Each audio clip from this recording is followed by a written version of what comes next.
Guabiruba começa a receber os primeiros imigrantes colonizadores no dia 19 de agosto de 1860. Era mata selvagem, né? Era selva, né? Tinha índios, tinha animais, bichos. Quando os imigrantes chegaram em Guabiruba, que então era a colônia de Brusque, por volta de 1860, eles encontraram uma floresta para desbravar e alguns indígenas que na época ocupavam essa área aqui da Sibéria, inclusive houve alguns conflitos aqui na Sibéria. Nós tínhamos os indígenas, lá não estava ocupado como algumas outras regiões de Brusque. Eram indígenas mesmo, mas os relatos não são relatos tão severos em relação aos indígenas. Nós temos que pensar que os índios Xoclen habitavam, né? Mas de forma geral os escritos, principalmente através de cartas, nos mostram que para aquela região a relação com os indígenas não foi uma coisa assim tão combativa. Teve outras regiões que foi bem pior. Eles vinham de navio, muitas vezes acontecia uma troca de navio ou no Rio de Janeiro ou em São Paulo, para depois chegar até Itajaí. Lá havia um barracão de imigrantes também, onde essas pessoas que chegavam de navio eram acomodadas com as suas famílias para descansar um pouquinho e também para receber alimentação e ver as condições adequadas de circulação dos barcos pelo rio Itajaí-Mirim. Há que se lembrar que não haviam estradas, estando em condições de subir, então eles vinham de barco até Brusque. Normalmente, esta vinda de Itajaí até Brusque levava de 5 a 6 dias. Eles iam parando durante a noite também e assim eles chegavam. Chegando aqui em Brusque, nós tínhamos o barracão dos imigrantes instalado mais ou menos onde é hoje o Clube de Caça e Tiro Araújo Brusque. Então Brusque já tinha fazendas, já tinha moradores, entre eles Pedro Werner, que foi a pessoa então que recebia esses primeiros imigrantes e alojava nas suas instalações, nos seus ranchos. Eles saíram, ou meio assim, tiveram que sair de lá, famílias enormes, sem emprego, não tinha, a industrialização estava iniciando, safras cada vez menores e piores, e essas famílias começaram a ter grandes necessidades e iniciaram a debandada mundo afora. Eles eram agricultores, lavradores, e a região de onde eles vieram naquele momento passava muita necessidade. Entre as famílias mais antigas que ainda têm representação em Guabiruba, vieram os Schlindwein, os Riffel, os Ebeli, que vieram ocupar a região do Sterntal, a princípio a região de Guabiruba Sul. Era uma luta constante de sobrevivência, né? Principalmente para os que vieram para cá e para a primeira geração. Outras comunidades depois começaram a ser ocupadas mais representativamente por famílias de origem italiana. Guabiruba vai receber apenas uma localidade colonizada por italianos, que é o Lajeado Alto, que também se comunica com Planície Alta, então aquela região apenas vai receber italianos também agricultores, que se estabelecem e estão lá até hoje. Aquelas famílias vão viver da agricultura. Aí na segunda geração já começou a mudar porque se percebia o fruto do trabalho, né? E a organização, né? É um povo que tinha sede de trabalhar, tinha sede de empreender, né? E por isso que talvez hoje a nossa região é bem sucedida, porque isso está no sangue, né? A sociedade foi se organizando, né? Eles iniciaram com moinhos, tafonas, serrarias, olarias, enfim, profissionais liberais, né? Carpinteiro, marceneiro, pedreiro e assim por diante. E não eram só os agricultores que construíram a Guabiruba, foram todos esses, né? Também tivemos aqui os poloneses que moraram na região do Sterntal e da Sibéria. Esses poloneses vieram da região de Lodz, na Polônia, e esses sim eram artesãos. Se os alemães e os italianos eram agricultores, os poloneses não eram. Eles eram tecelões, eles sabiam tecer. Mas mesmo assim eles foram instalados lá na antiga Guabiruba Norte Alta, hoje bairro Aimoré, e lá começaram a viver, mas a coisa não deu certo porque eles não sabiam lidar com a terra. E trouxeram também os seus teares manuais, na mão mesmo, né? Não dando certo ali, eles se dirigiram a Brusque, onde era o centro econômico, procurar alguém que quisesse, então, acreditar no potencial deles e criar uma indústria. Os poloneses responsáveis pela implantação da indústria têxtil a pedido do cônsul Carlos Renault. Carlos Renault, então, encampa essa proposta e esses tecelões, em conjunto com ele, que tinha o dinheiro, e eles a mão de obra, o serviço, a expertise, vão começar a desenvolver a indústria têxtil. Então, nasce em Brusque a indústria têxtil Carlos Renault, a primeira fábrica de tecer, com essa mão de obra, essa expertise desses poloneses vindos de Lodz.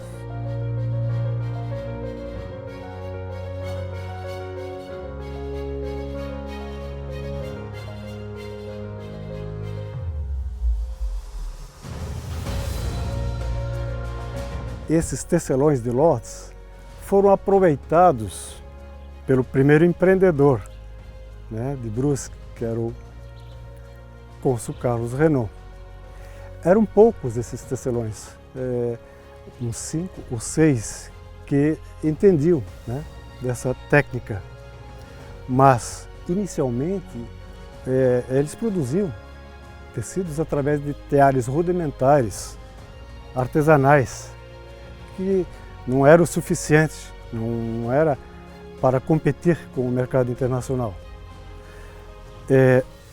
E também eram poucos esses tecelões de Lodz. O que então, cônsul Carlos Renault fez? Com o conhecimento desses primeiros tecelões, eles orientaram, ensinaram os demais colonos a também desenvolverem essa técnica e trabalharem junto dessa primeira fábrica de tecidos, Carlos Renault.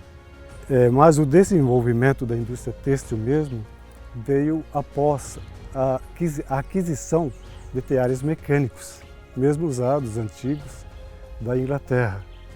E isso vai mudar toda a história de Brusque e região, porque essas pessoas começam a produzir para a indústria têxtil e as pessoas também começam a vir a trabalhar aqui. Aí nós vamos ter o lavrador também industrial, né? O lavrador empregado, aquele lavrador que durante algumas horas do dia trabalha na sua lavoura e nas outras ele vai trabalhar na fábrica. Isso foi durante muito tempo, assim, muito tempo. Guabiruba foi grande fornecedora de mão de obra para as nossas indústrias, começando então pela Renault, Bittner e Schlesser. E a possibilidade na época era muito difícil, até por falta de energia elétrica, que hoje para nós é uma coisa, nem se lembramos mais como é ficar sem energia, né? Mas na época não tinha, então era tudo tocado à força d'água. Quem tinha a possibilidade na sua propriedade de fazer um desvio de um ribeirão, de alguma coisa, para ter uma roda d'água para mover aquele moinho, né, aquele empreendimento, e outros então usavam a força animal, a tração animal, né? A implantação da energia elétrica partiu da iniciativa de um industrial, de um empresário, que foi Johann Bauer, hoje conhecido como João Bauer, que inclusive denomina a rua em Brusque. E ele teve a iniciativa de instalar então uma hidrelétrica aqui em Guabiruba-Sul, que através de cabeamento, mais ou menos uns 14 quilômetros de fio, levou até os primeiros postes que hoje seriam na Rua das Carreiras, que eles falavam, hoje em dia é Ercílio Luz. Lá então esses cabos foram erguidos para postes e levados até a sede do município, da prefeitura municipal, onde se acendeu a primeira luz, a primeira lâmpada elétrica dentro de uma repartição pública em 1913. E a partir daí, aos poucos, porque era também um recurso caro, a energia elétrica passou a fazer parte das famílias e principalmente das indústrias, como a indústria Renault, inclusive, lá na rua Nova Trento, passou a contar com energia elétrica já a partir de 1913. O meu avô, Carlos Boas, foi uma pessoa muito além do seu tempo. Quando jovens como ele sequer conseguiam sair do bairro Aimoré, né, do distrito da Guabiruba, para ir à cidade, como se chamava antigamente, ou seja, para Brusque, ele foi a Blumenau estudar para ser professor. Ele se mostrou também uma pessoa muito empreendedora, né? Diversos estabelecimentos comerciais, como fecularias, como olarias, alambiques, etc. e tal. Em 1935 foi fundada a primeira cooperativa, na época ainda era Brusque, chamada de Cooperativa dos Agrários de Brusque, com responsabilidade limitada, tá? Isso foi em 1935. Foi no primeiro momento a tapioca, tá? Onde os colonos forneciam a mandioca para transformar em fécula e a araruta para transformar em amido. E naquela época, essa cooperativa, ela fazia um trabalho bastante interessante já para a época. Veja a organização, o espírito de empreender, né? Isso era levado com carroças, tipo carretas com 4 cavalos, até no porto de Itajaí e era exportado. Tá? Depois, mais tarde, é que foi adquirido um caminhão Mercedes, na época se dizia Mercedes bicudo. Tá? Tinham 2 em Brusque, um da família Benvenuti e um da cooperativa. E como é que funcionava isso? Funcionava, os agricultores deixavam os seus gêneros, o que eles pretendiam vender lá, a cooperativa ela encaminhava isso para outros locais, para outros centros, como Brusque, Itajaí, e com isso os agricultores tinham renda e no final do ano sempre tinha aquela repartição da renda, né? Depois ele levou isso para a política, né? A partir de 1946, então, ele vislumbrou, né, que poderia fazer alguma coisa a mais por Guabiruba.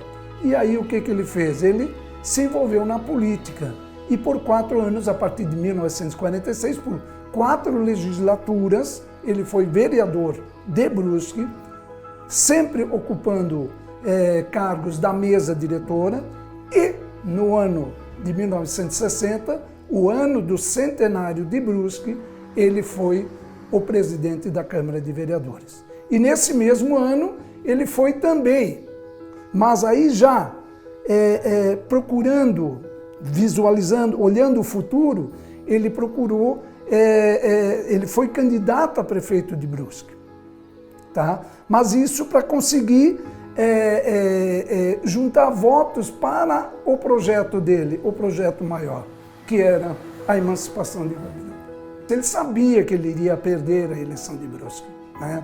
Ele disputou com pessoas importantes, influentes, né? Como o Ciro Gevaert, que ganhou a eleição, como o Dr. Francisco Daligna, que foi o segundo colocado, mas houve esse acordo entre eles que, se ele fosse candidato, eles iriam ajudá-lo no projeto maior do Carlos Boas, que era emancipar. Guabiruba, na época, era um distrito de Brusque, né?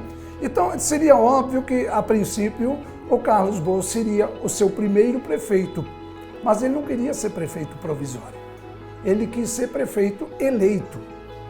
Tanto é que aí houve o prefeito provisório, seu Henrique Dirschnabel, por 6 meses. O meu avô, ele foi industrial e comerciante, dono de um dos principais comércios da cidade, no centro da cidade.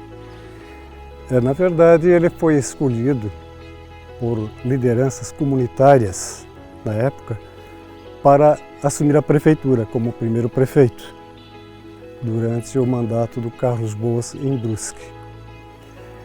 Apesar da resistência do meu avô, né, que ele não quis assumir esse encargo, mas como não havia outra pessoa, né, nesse sentido, ele acabou aceitando e o nome dele foi homologado e levado ao governador do estado, que então nomeou o meu avô, Henrique de Schnabel, como primeiro prefeito da cidade de Guabiruba. A posse se deu, né, na casa do senhor Leo Corman, né, onde o juiz Dr. Ivo Cel empossou o meu avô.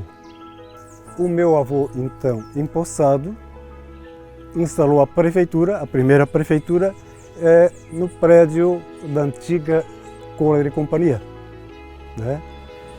E de lá, com o auxílio do meu tio, professor Mário de Schnabel, ele, depois de instalada a prefeitura,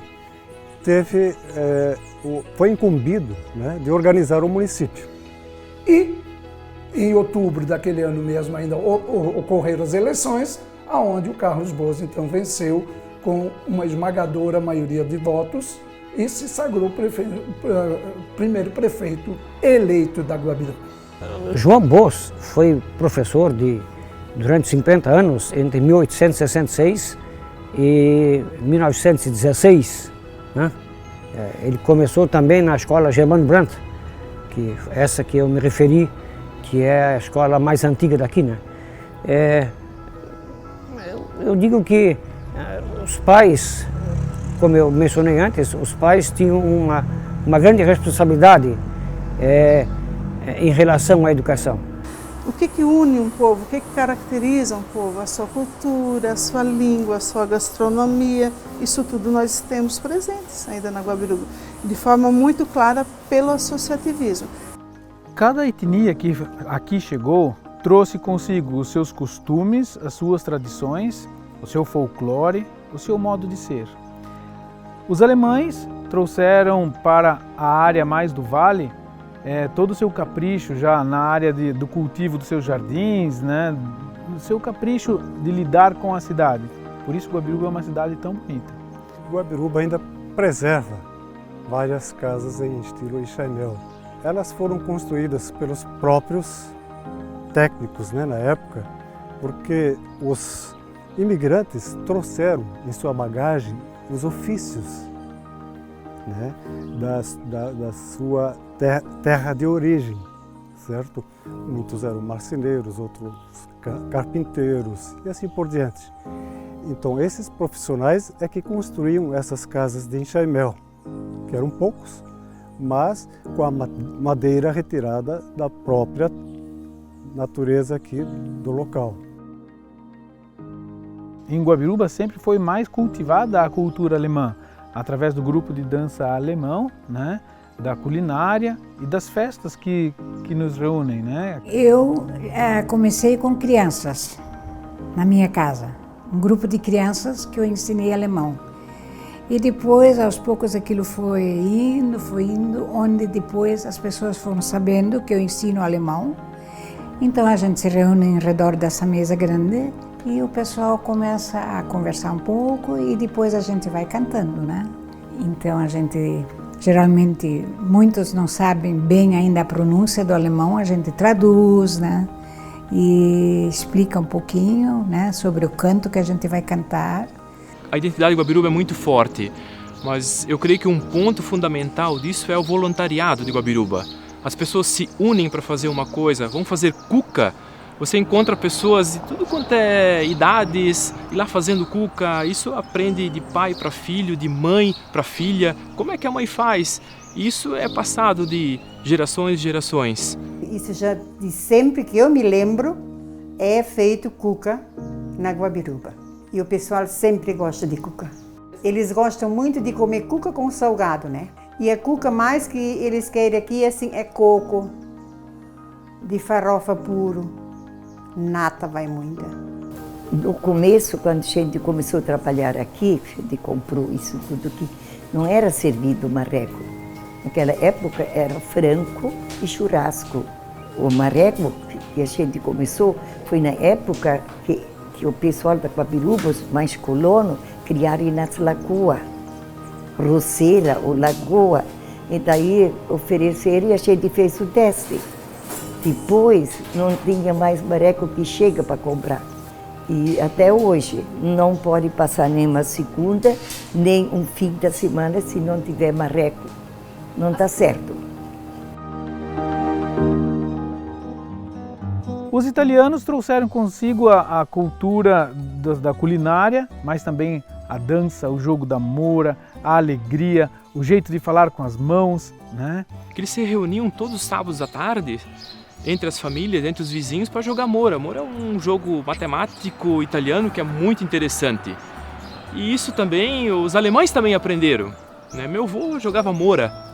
Isso você vê, quando eles se reuniam para isso, um passava para outra tradição, né? E os alemães se reuniam para fazer as suas festas, as pequenas festas.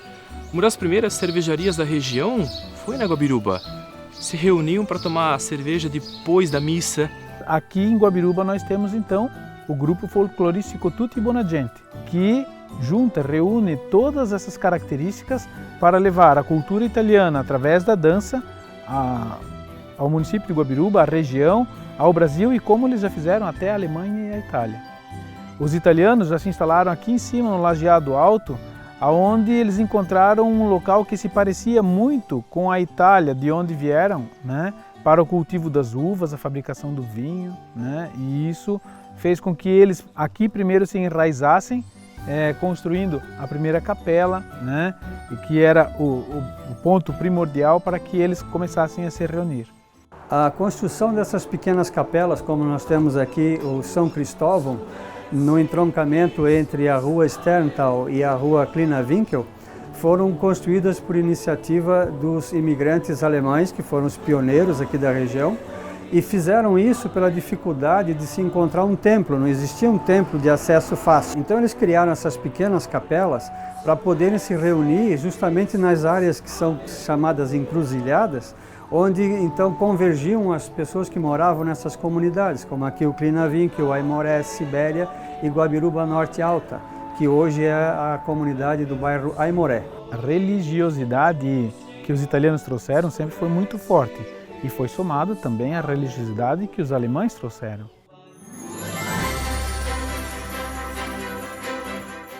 O que tem hoje muito forte na Guabiruba é a tradição do pensenicchio, que sempre teve em todos os anos na Guabiruba, nunca deixou de existir. O Natal sempre marcou eu muito na lembrança. Eu penso isso foi por causa do pensenicchio. Lembro quase todos os natais. Não lembro da minha região o Papai Noel Vermelho.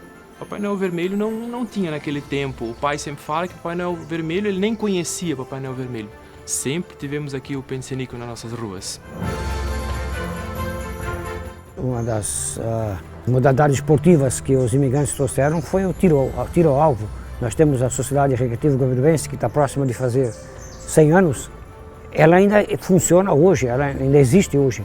Eu lembro de competições que nós tivemos na sociedade, que envolvia, por exemplo, o Clube de Caça e Tiro Araújo Brusque, a Sociedade Ipiranga de Brusque, né? E isso envolvia centenas de pessoas, né?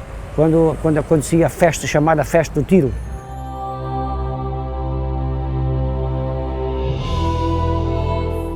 A Paixão e Morte de Homem Livre, ela começou em 1981 com o trabalho de um religioso chamado João Luiz. Na época ele ainda estava na condição de fráter, né? Hoje já é um padre. Ele reuniu grupos de jovens para que fosse feito um trabalho de um musical para celebrar a Semana Santa de uma forma especial. Mas em 1986, um pequeno grupo de pessoas que já participava daquele trabalho anterior se reuniu e resgatou todo o material que ainda havia sobrado de roupa, iluminação, cenário, e recomeçou esse trabalho dentro da igreja, de uma forma simples, dentro das celebrações da Semana Santa.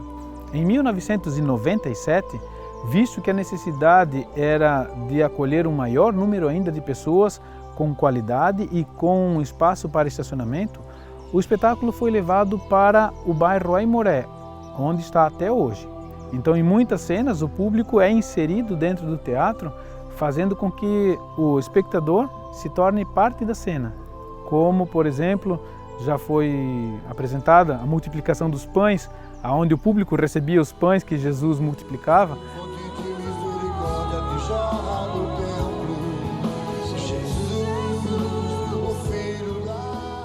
isso junta as pessoas. E sem pessoas não acontece nada, né? As pessoas é que fazem as coisas, né? E quando a gente faz em grupo as coisas, as ideias são criativas, se procura soluções, enfim. Né? Isso é o que eu acho que é o maior motivo, é o que move, é isso, né? Se você passar na frente da Maibal aqui em Guabiruba, está bem escrito lá, né? Ela está estaqueada aqui na Guabiruba, tendo dizeres: isso é uma amostra da força da cultura de nossa cidade. Quando a gente levantou a Maibal, todo mundo falou: vocês são loucos fazer isso, não vai dar certo. Então, uma resposta eu sempre falei assim: se os pessoas antigos conseguiam, por que a gente não consegue hoje, né?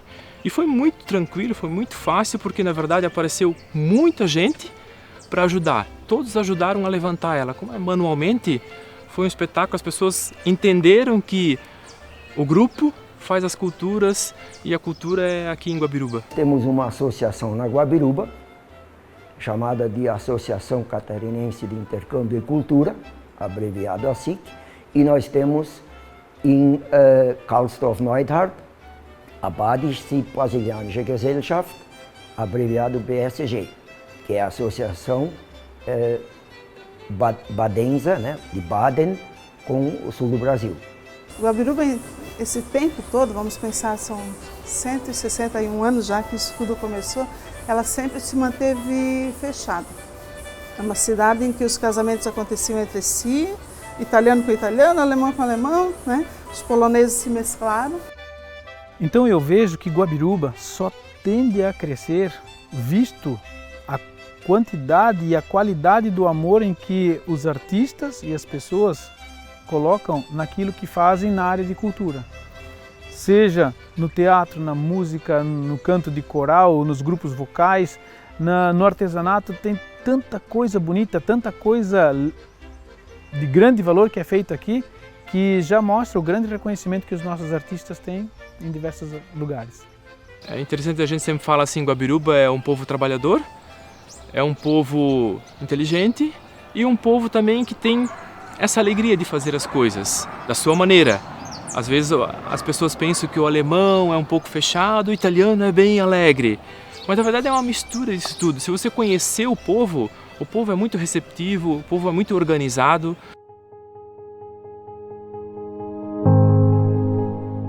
Aí você tem o turismo, o ecoturismo, o turismo natural, né? Tem a gastronomia, que é de excelência, tem as apresentações culturais, tem o espetáculo Paixão e Morte de um Homem Livre, que é de uma riqueza, tem o Peliciníquel, que é o Papai Noel do Mato, que só tem na Guabiruba. Eles trouxeram isso com os imigrantes lá em 1860 e preservam, veja, eles preservam da sua originalidade. Eles preservam o dialeto badense, que muitos lugares de onde eles vieram já não falam mais. Então, na minha opinião, a Guabiruba caminha nesses dois sentidos que se completam. Na verdade, eles não competem entre si. Isso é bom para a economia, dá diversidade, você tira aquela dependência de uma fonte econômica só, que seria a indústria. Então nós temos a indústria que vai ser cada vez mais forte e vamos ter a segunda fonte econômica no turismo. Porque a cidade ela tem a cultura, né? Ela tem a diversidade e ela tem muita riqueza natural. E pela vontade. É um povo que tem muita vontade, eles não têm preguiça de trabalhar. Então eu vejo uma Guabiruba de muito sucesso mesmo. Então eles conseguiram preservar aquilo que identifica um povo, a sua cultura, a sua língua, a sua alimentação, os seus costumes, e ao mesmo tempo eles conseguiram se desenvolver na indústria, que são dois polos totalmente diferentes, né? Conseguiram fazer bem essa mistura e cuidar bem dela.